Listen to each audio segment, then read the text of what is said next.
We are living in a time where people inherit opinions the way they inherit fashion trends. Same language, same outrage, same villains.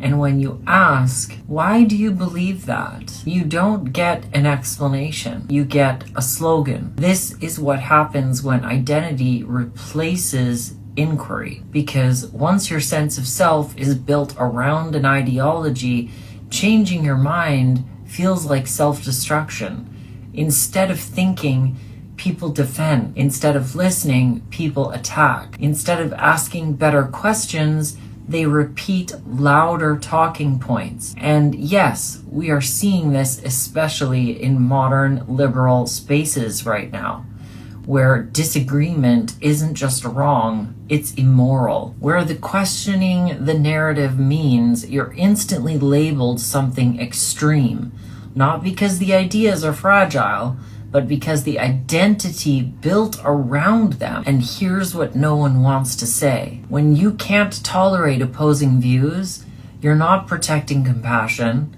you're protecting your psychological safety bubble. Real moral strength doesn't require censorship. It doesn't require dehumanizing people who disagree with you. It requires discernment. From a spiritual perspective, when people lose connection to the inner compass, they start borrowing morality from the crowd. And crowds have never been known for wisdom.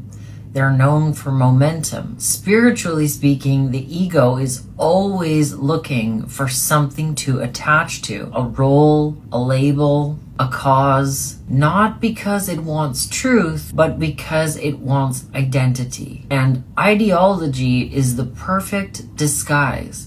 It makes you feel moral, superior, and safe all at once, wrapped up into a tiny little bow. But once your beliefs become personality, you stop evolving, because growth requires humility, and humility is dangerous when your identity is on the line. This is why you now see people who are emotionally activated but intellectually disengaged. They feel deeply, but they don't investigate deeply. They'll chant, they'll protest, they'll attack anyone who questions the narrative, but ask them to explain the philosophy, the history, or definitions behind what they believe. And suddenly the conversation turns into anger instead of answers. That's not activism. That's identity defense. This is how societies polarize. Not because people are evil, but because they stop thinking for themselves and start defending identities. And the cost is enormous. Families divided, communities fractured, entire nations unable to communicate. We saw a lot of this with the pandemic, not because there aren't solutions, but because no one is allowed to question the script. When belonging becomes more important than truth, freedom is already gone.